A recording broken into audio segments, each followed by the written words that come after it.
untuk tertawa. Ada waktu untuk meratap, ada waktu untuk menari. Karena Alkitab ngomong untuk segala sesuatu ada waktunya.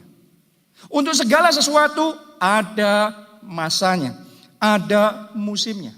Saya sadar bahwa sebagai manusia tentunya kita menikmati waktu tertawa. Benar? Itu waktu yang indah, waktu yang luar biasa. Akan tetapi kita harus menyadari, Alkitab yang mencatat tetap ada waktu menangis. Ya, kita semua saudaraku senang dengan yang namanya masa tuaian. Kalau bicara tentang masa tuaian itu masa yang kita nanti-nantikan. Tapi kita harus menyadari bukan hanya ada masa tuaian, tapi ada masa menabur juga. Ya, ada masa, ada waktu siang di mana semuanya terang. Tapi ada waktunya juga malam ketika kegelapan menutupi bumi. Alkitab ngomong untuk segala sesuatu ada waktunya. Siapapun saudara, saudara orang Kristen atau bukan, saudara punya jabatan di gereja apa tidak, ya Anda diurapi apa tidak, tapi semua musim, semua waktu ini harus kita lalui. Ada waktu mengalami kemenangan gilang gemilang, tapi ada waktunya juga untuk perjuangan. Ada waktunya juga untuk peperangan yang sengit. Anda boleh baca di dalam Alkitab. Orang-orang yang diurapi Tuhan bukan hanya kemenangan gilang gemilang. Tapi mereka melalui pergumulan yang sengit, peperangan yang sengit di dalam kehidupan mereka. Karena untuk segala sesuatu ada waktunya. Oke, kita semua paling senang bicara tentang waktu penggenapan janji Tuhan. Dan doa saya dalam hidup saudara, setiap janji Tuhan tergenapi. Itu waktu yang indah, waktu yang menyenangkan. Tapi sadari, ada juga waktu menanti-nantikan sampai janji itu tergenapi di dalam kehidupan kita. Ada waktu pintu-pintu terbuka. Kita semua berdoa supaya pintu-pintu itu terbuka. Tapi ada juga waktunya di mana pintunya masih tertutup. Karena Alkitab mengatakan untuk segala sesuatu ada waktunya. Ya, kita baca dulu sekarang ayat yang ke-11. Ayat 11. Ia membuat segala sesuatu indah pada waktunya. Oke. Bahkan ia memberikan kekekalan dalam hati mereka. Tetapi manusia tidak dapat menyelami pekerjaan yang dilakukan Allah dari awal sampai akhir. Jadi kita manusia kalau nggak disingkapkan secara khusus rahasia-rahasia Tuhan itu, kita nggak ngerti kok apa yang akan terjadi. Kita tidak dapat menyelami. Ya, saya masih ingat 2,5 bulan yang lalu ketika saya sama istri saya kali ini datang sama keluarga. Ada istri saya juga, boleh lambaikan tangan. Nah, di depan sini Pastor Nita juga hari ini. Ya, saudaraku, waktu 2,5 bulan yang lalu kita kembali ke Jakarta setelah 4 bulan ada di Solo. Kita ngomong satu dengan yang lain. Wah, dalam situasi kayak gini kayaknya kita balik ke Solo nggak ngerti kapan ya. Mungkin kalau balik ke Solo pun tahun depan. Di benak kita kalau balik ke Solo pun tahun depan. Karena situasinya masih seperti ini. Ya, tapi baru 2,5 bulan Jakarta PSBB lagi. Ya, akhirnya minggu lalu kita kembali ke Solo dan hari ini saya bersama istri saya melayani saudara di dalam ibadah-ibadah dari tadi pagi sampai nanti malam. Haleluya. Jadi manusia saudaraku sekalipun hamba Tuhan pun ya kita terbatas. Kalau tidak disingkapkan the secrets of God. Kalau tidak dibukakan rahasia-rahasia Tuhan kita juga nggak tahu. Tidak dapat menyelami ya pekerjaan yang dilakukan Allah dari awal sampai akhir. Sebagian orang nggak bisa ngerti kenapa Tuhan izinkan kita ngalami ini dan itu dalam kehidupan kita. Kenapa kok keluarga kita harus melalui semuanya? Kenapa kok saya harus mengalami kemunduran di dalam bisnis, di dalam pekerjaan, dan di dalam keuangan? Sebagian orang bertanya-tanya kenapa kok keluarganya kacau balau dan berantakan? Kenapa sudah berdoa tapi suami kita tidak ada perubahan, malah tambah keras. Oke, sudah berusaha menjelaskan, tapi seolah-olah nggak ada manfaatnya. Karena istri kita terus nuntut, nggak ada habisnya. Akhirnya di dalam keluarga kita frustrasi karena kondisi yang ada. Berapa banyak orang saudaraku yang berpikir dan bertanya mengapa sakit penyakit kita tidak kunjung membaik, tidak kunjung sembuh. Padahal kalau dipikir berobat ya sudah, ya bertobat ya sudah, berdoa ya sudah, melakukan semua yang bisa kita lakukan, sudah kita lakukan, tapi belum membaik. Keadaannya malah semakin memburuk. Sebagian orang tua punya berbagai macam pertanyaan di benaknya. Kenapa anak-anak saya nggak bisa rukun? Kenapa saling bertengkar satu dengan yang lain? Ya malah hidupnya jadi kacau balau, jadi memalukan, jadi aib di dalam keluarga. Ada lagi di masa seperti sekarang ini banyak orang punya pertanyaan. Kenapa pandemi ini tidak segera berakhir? Mau berapa lama lagi? Sudah berapa bulan ini? Sudah setengah tahun lebih. Kenapa kok masih seperti ini? Tiap hari grafiknya bukan semakin berkurang, tapi naik-naik ke puncak gunung. Oke, yang positif tambah lagi, mencetak rekor lagi. Ya, kenapa kok resesi ekonomi harus terjadi? Kenapa kok kita harus dirumahkan, kena PHK dan lain sebagainya? Ini pertanyaan-pertanyaan yang kita ngomong manusia tidak dapat mengerti.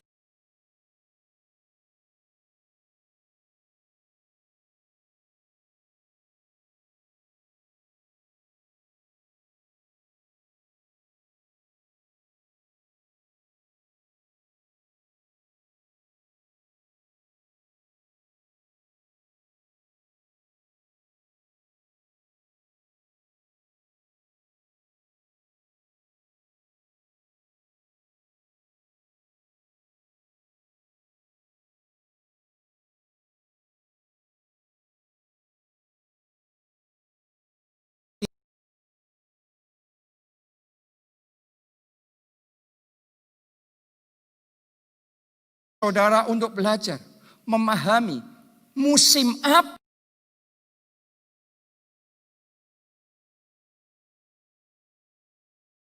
yang sedang Anda alami dalam hidup saudara. Waktu apa yang sedang Anda lalui di dalam pada waktunya. Saya berdoa hidup saudara mulai hari indah di dalam nama Tuhan Yesus.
Mempertaruhkan nyawa untuk menjaga domba-dombanya yang cuma 2-3 ekor.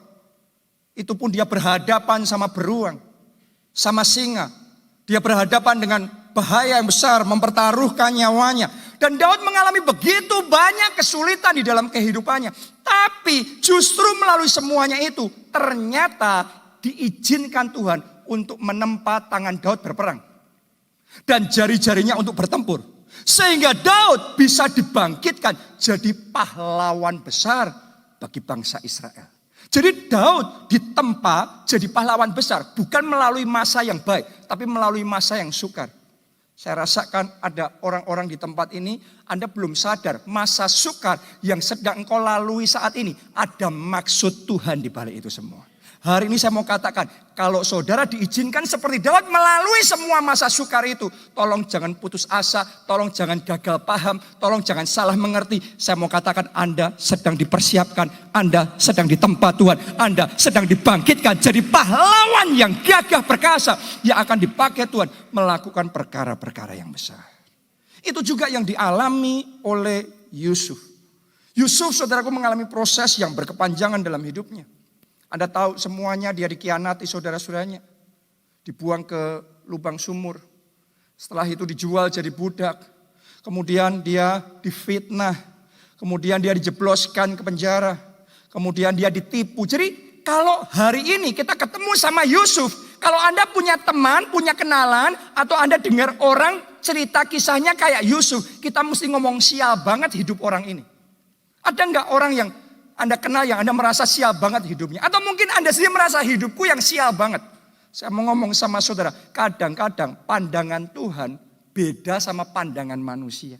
Hari ini saya mau katakan, Yusuf melalui semuanya itu bukan karena dia sial. Tapi karena semuanya diizinkan Tuhan. Supaya dia ada di tempat yang tepat, di waktu yang tepat. Yaitu di Mesir, di momen yang tepat. Tuhan kasih mimpi sama Firaun. Dan di momennya Tuhan, di waktunya Tuhan, Tuhan angkat Yusuf jadi Perdana Menteri atas seluruh Mesir. Tahukah saudara, yang Anda pikir sial, yang Anda pikir semuanya kok salah kaprah dalam hidupmu, bisa jadi Tuhan sedang bekerja dalam hidup saudara, mengatur segala sesuatunya. Dan di momen yang tepat, Tuhan mau angkat saudara, Tuhan mau promosikan saudara, mengalami kemuliaan. Haleluya. Jadi hari ini sadari bahwa Tuhan menjadikan segala sesuatu indah pada waktunya. Ya, Yusuf kalau nggak melalui semuanya itu nggak sampai ke Mesir.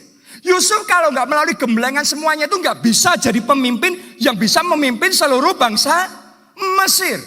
Jadi masa gemblengan pun juga masa indah. Bukan hanya masa promosi yang indah. Masa gemblengan pun bisa indah kalau kita ngerti waktunya Tuhan. Hari ini saya berdoa anointing to see. Urapan untuk melihat. Tuhan impartasikan kepada saudara. Sehingga mulai hari ini Anda bisa melihat kalau semuanya ini diizinkan Tuhan. Pasti ada maksud Tuhan. Dan rencana Tuhan indah dalam hidup kita. Tepuk tangannya boleh yang meriah buat Tuhan kita. Jadi saudara harus menyadari Tuhan. Tolong dengarkan saudaraku ya. Tolong dengarkan apa yang saya katakan. Tuhan bukan hanya bisa memberkati kita melalui pintu-pintu yang terbuka. Bahkan pintu-pintu yang tertutup bisa dipakai oleh Tuhan. Mendatangkan berkat dan favor dan anugerahnya yang melimpah di dalam kehidupan saudara. Amin. Saya perhatikan saudaraku. Justru di musim pandemi seperti ini. Banyak orang malah belajar hidup sehat. Banyak orang belajar makanannya sehat. Istirahatnya sehat, gaya hidupnya sehat, olahraga, dan macam-macam. Akhirnya hidupnya malah jauh lebih sehat, tubuhnya malah jauh lebih segar. Akhirnya justru melalui musim pandemi ini umurnya lebih panjang. Jadi musim pandemi bisa Tuhan buat jadi indah dalam hidup kita. Saya mau katakan kalau Anda ngeresponi momennya Tuhan dalam hidup saudara. Anda nggak harus nunggu pandemi ini selesai baru lega. Sekarang pun ada kelegaan dalam hidup saudara. Sekarang pun Anda mendapatkan manfaat yang besar. Sekarang pun Tuhan bisa membuat jadi indah dalam hidup saudara. Saya perhatikan saudaraku, ada sebagian orang, sebagian pengusaha melalui lockdown ini awalnya mengalami kerugian. Ketika di PSBB semuanya ditutup, mengalami kerugian dan kemunduran. Tapi karena itu mulai kreatif. Karena itu tidak menyerah, mulai berusaha gimana caranya, cari alternatif, mulai berkembang pemikirannya, mulai dapat inovasi dan mulai lakukan terobosan-terobosan. Dan justru melalui semuanya ini berkat Tuhan dalam hidupnya berlipat kali ganda. Bukan hanya tadinya ada yang ini dihalangi untuk sementara, tapi yang baru Tuhan berikan, saluran berkat yang baru Tuhan berikan. Jadi setelah lewat, punyanya double berkat Tuhan. Saya berdoa masa pandemi ini tidak akan menghancurkan selamanya. Tapi justru melipat kali gandakan berkat Tuhan dalam hidup saudara. Saya sendiri saudaraku di dalam keluarga saya mengakui sama saudara. Tadinya untuk mesbah keluarga kayaknya kita susah sekali dan gak punya waktu. Ya untuk bisa konsisten seminggu sekali 2 kali aja kayaknya kadang-kadang kita nggak bisa.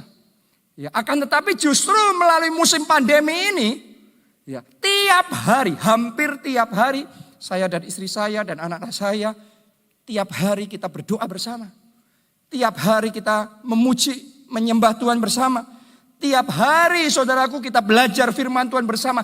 Tiap hari kita dalam hadirat Tuhan bersama. Jadi musim apapun boleh terjadi. Tapi hidup kita indah kalau kita berjalan bersama dengan Tuhan. Siang indah, malam pun juga indah. Yang penting kita jalan sama Yesus. Tuhan juga buat segala sesuatu indah dalam hidup saudara. Indah dalam keluarga saudara. Indah dalam pekerjaanmu. Indah dalam pelayananmu. Indah di dalam gereja kita. Amin. Haleluya. Jadi kalau saudara saat ini sedang mengalami masalah. Sedang melalui tantangan yang besar dalam hidup saudara. Ketahui. Ini waktu apa yang Tuhan mau kita lakukan. Dan tolong dengarkan begini. Ini pesan Tuhan buat kita semua hari ini. Saudara yang melalui semua badai dan tantangan dalam hidup saudara. Ini waktunya kita bangkit dan berkarya.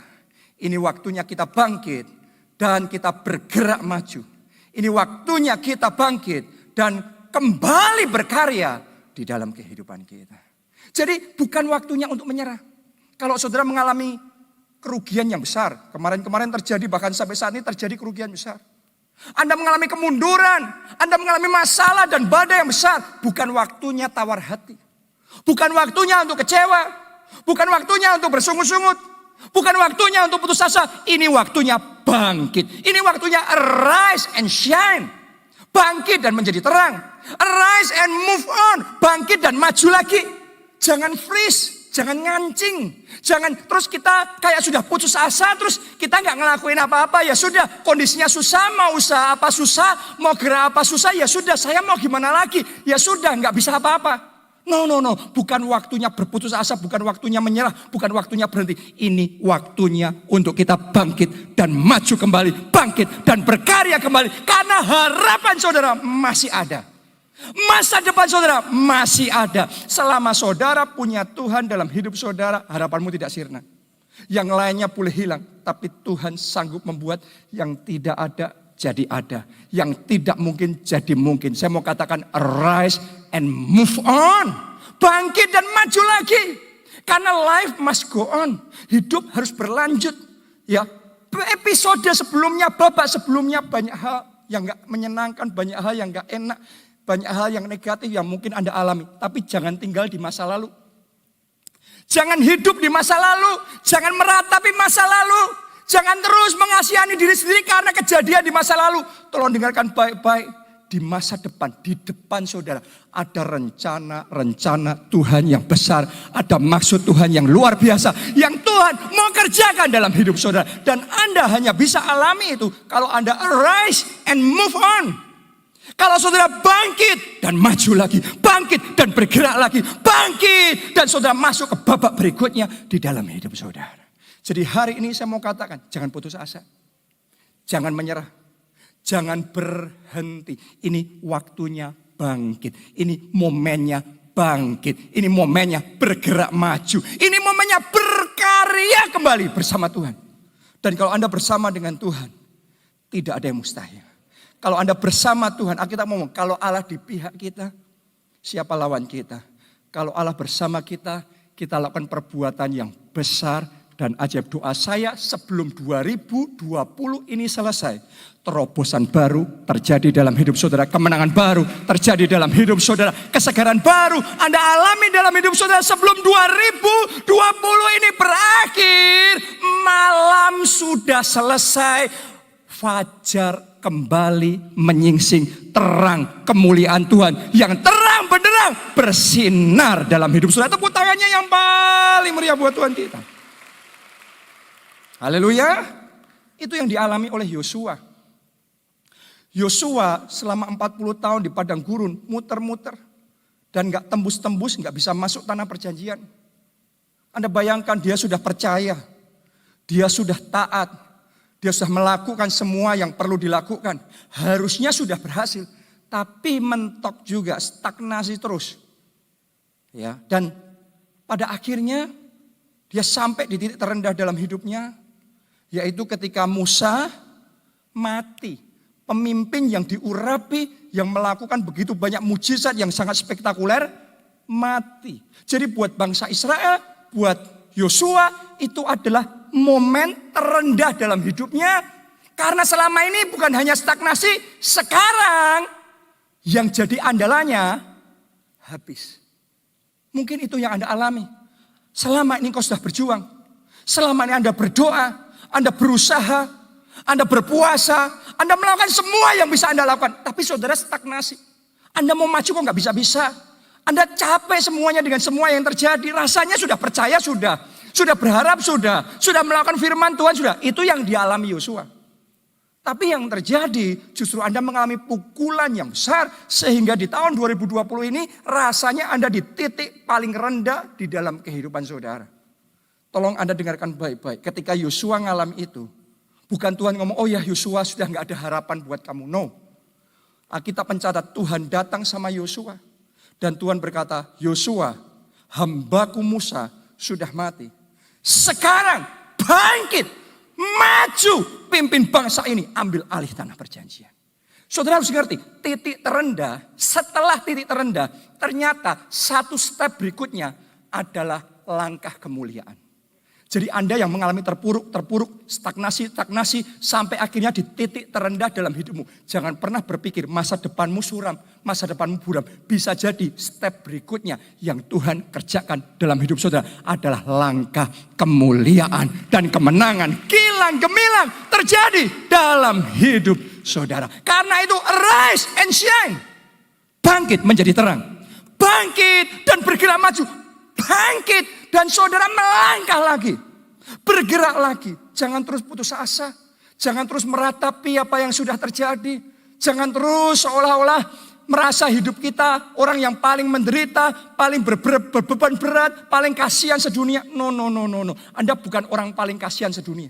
Anda orang yang paling diberkati sedunia. Anda orang yang paling beruntung sedunia. Karena Tuhan memberkati saudara. Terima berkat itu, terima berkat dalam nama Tuhan Yesus. Tepuk tangannya yang paling meriah buat Tuhan kita.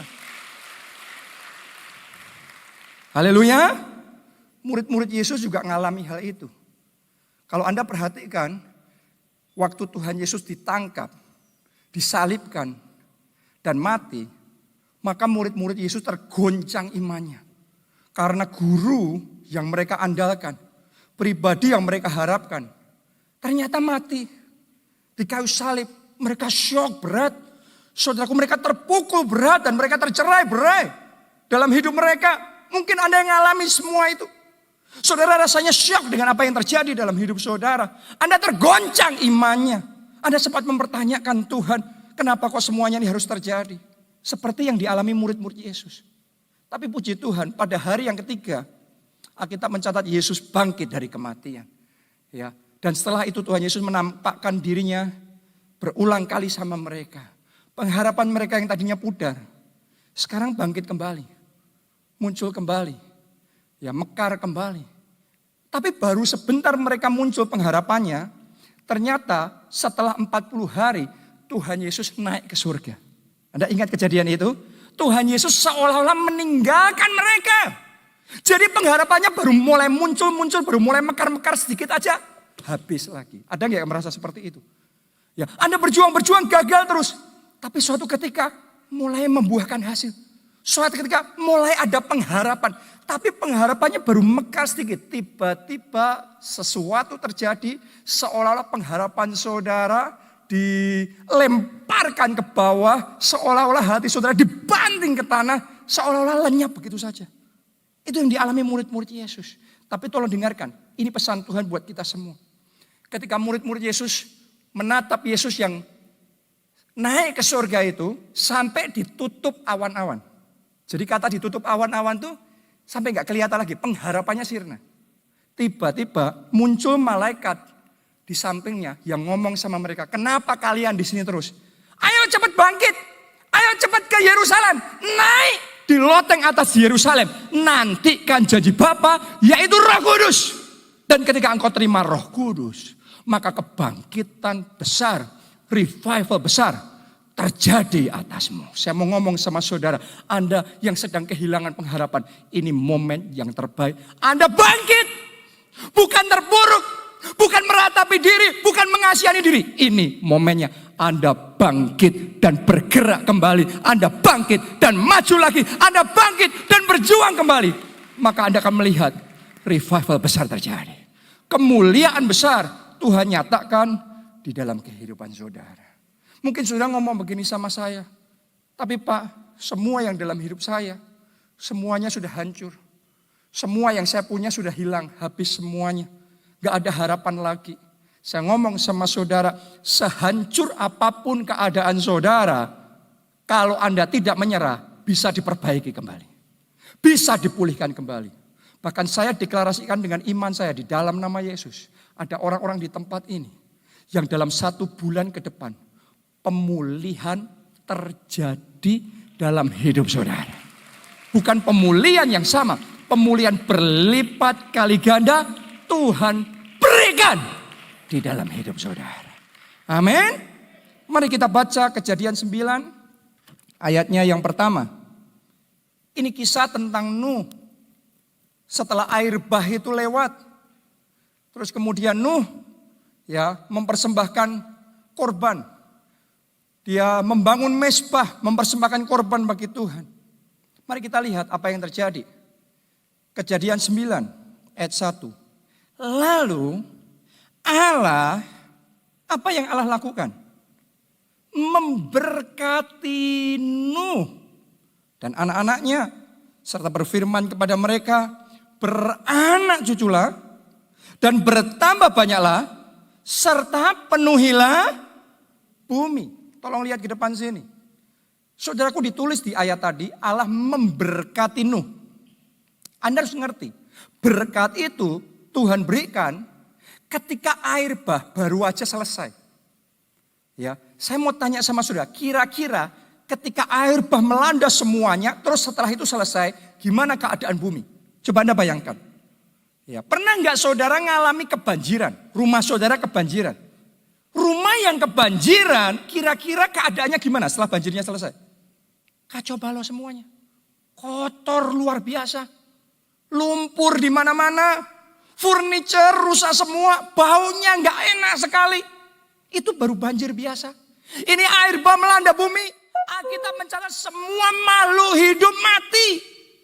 Pohon-pohon bertumbangan, semuanya berserakan, mayat-mayat bergelimpangan, begitu banyak. Baunya luar biasa. Di tengah kerusakan total seperti itu, Alkitab mencatat, lalu Allah memberkati Nuh. Saya berdoa seperti Allah memberkati Nuh. Saat ini juga Allah memberkati saudara. Allah memberkati saudara. Allah memberkati saudara. Allah memberkati saudara. Amin. Karena yang Anda butuhkan ketika semuanya rusak, ketika semua pengharapan pudar, ketika kerusakan total terjadi, Allah memberkati saudara. Kenapa? Karena berkat Tuhan itu yang membuat yang tidak ada jadi ada. Yang sudah rusak total bisa dipulihkan berlipat kali ganda. Ketika Anda terima berkat Tuhan. Jadi ketika Anda mengalami kerusakan total, bukan berarti semuanya sudah habis, gak ada lagi pengharapan. Saudaraku, saya mau katakan, apa yang terjadi pada masa ini, pada masa pandemi ini, belum ada apa-apanya dibandingkan yang terjadi pada zaman Nuh. Di masa pandemi ini kita masih menghitung berapa korban yang mati.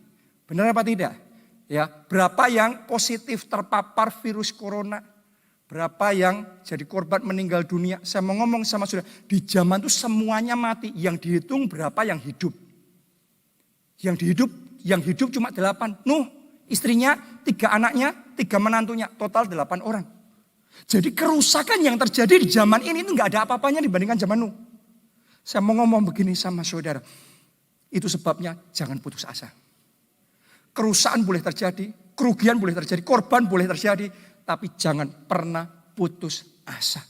Dengan berkat Tuhan dalam hidupnya, Nuh tidak putus asa. Nuh tidak pesimis, dia bangkit dalam iman, dia tetap optimis. Dia bersihkan semua yang berserakan, dia mulai bekerja, dia mulai bangkit, dia mulai berjuang kembali. Dan ketika dia berjuang kembali, sesuatu yang luar biasa terjadi. Kita baca ya ayat yang ke-18 sampai ayat 20. Anak-anak Nuh yang keluar dari bahtera ialah Sem, Ham dan Yafet. Ham adalah bapak Kanaan. Yang 3 inilah anak-anak Nuh. Dan dari mereka inilah tersebar penduduk seluruh bumi. Ayat 20 perhatikan. Nuh menjadi petani. Dialah yang mula-mula itu berarti yang pertama.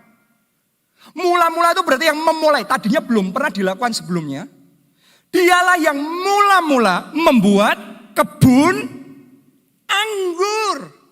Jadi sementara semuanya mengalami kerusakan, Nuh tidak putus asa, dia tetap optimis. Justru di tengah kerusakan dia melihat peluang.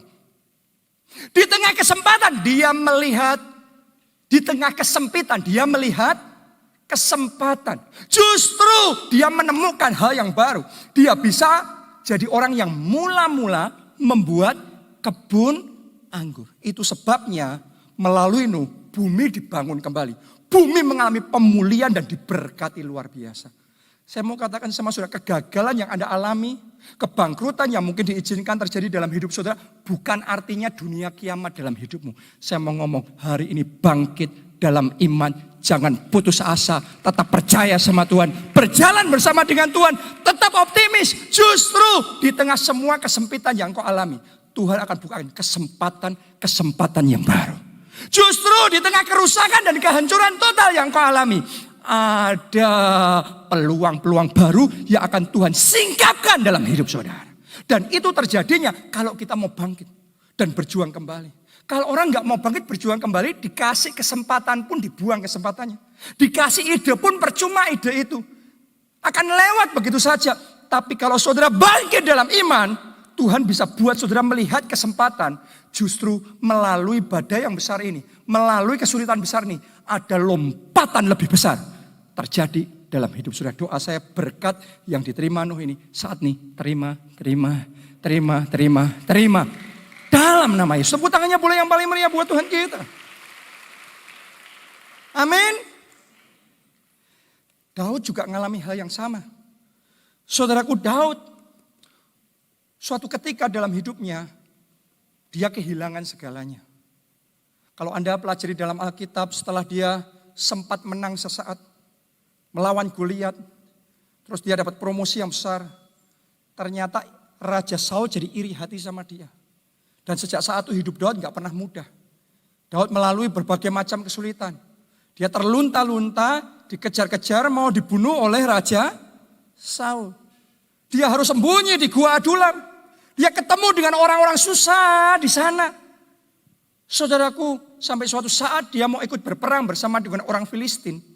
Ya, tapi Alkitab mencatat dia ditolak. Dia disuruh pulang ke rumah. Jadi boleh dikatakan Daud dirumahkan pada waktu itu.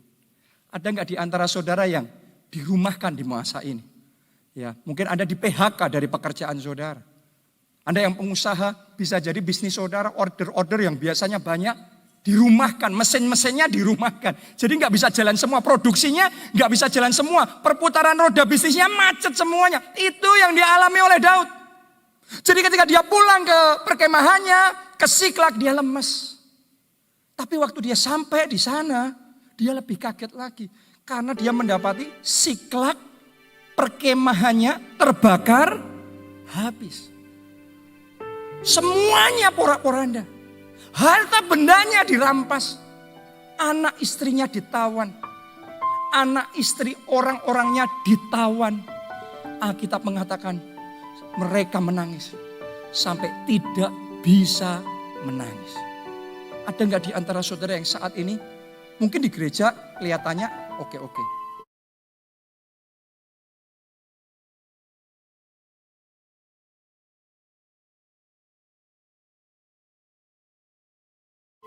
Tapi sebenarnya di hati saudara hancur. Kalau Anda di rumah Anda sendiri Anda menangis. Mungkin sampai tidak bisa menangis lagi. Kalau doa sudah enggak tahu mau ngomong apa lagi. Sudah enggak terungkapkan dengan kata-kata. Itu dialami Daud. Di titik paling rendah, kita mencatat orang-orangnya berbalik melawan dia. Jadi yang tersisa berbalik melawan dia. Mengancam mau melempari Daud dengan batu. Supaya Daud mati karena mereka pedih hatinya. Mungkin Anda ngerasa seperti Daud. Sudah jatuh tertimpa tangga. Sial kena sial lagi. Habis lagi.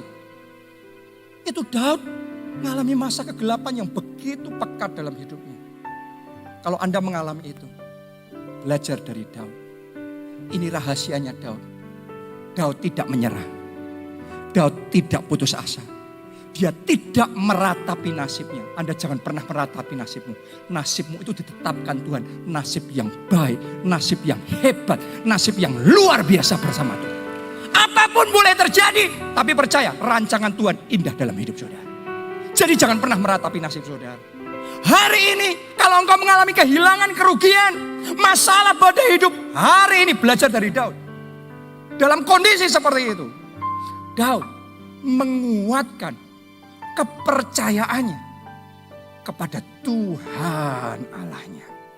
Daud bangkit dalam iman.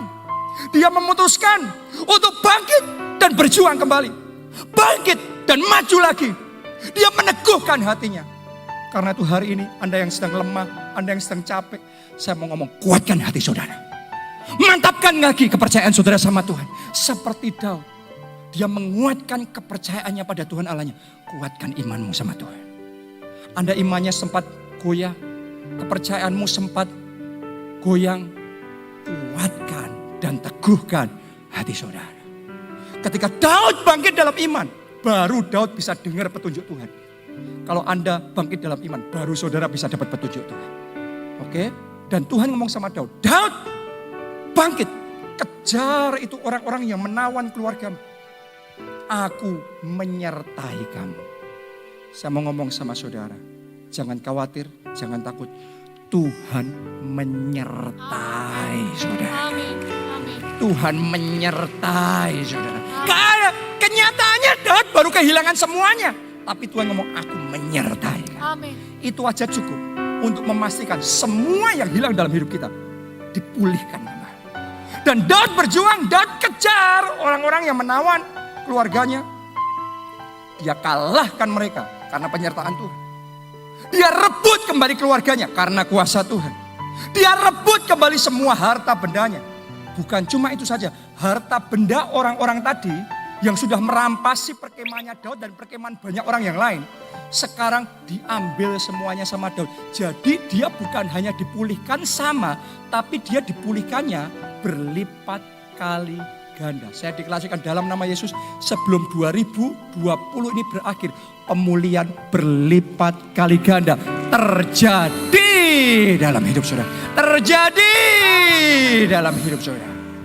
Tapi dimulainya, jangan menyerah. Jangan putus asa. Jangan tawar hati. Hari ini kuatkan kepercayaanmu kepada Tuhan Allahmu. Hari ini ambil keputusan, bangkit. Arise and move on. Bangkit dan maju lagi. Bangkit dan berjuang kembali. Siapa mau bangkit? Siapa mau bangkit bersama Tuhan? Siapa mau bangkit dalam iman saudara? Mari bangkit bersama. Bangkitkan aku, Bangkitkan aku, jadikan aku hamba-Mu yang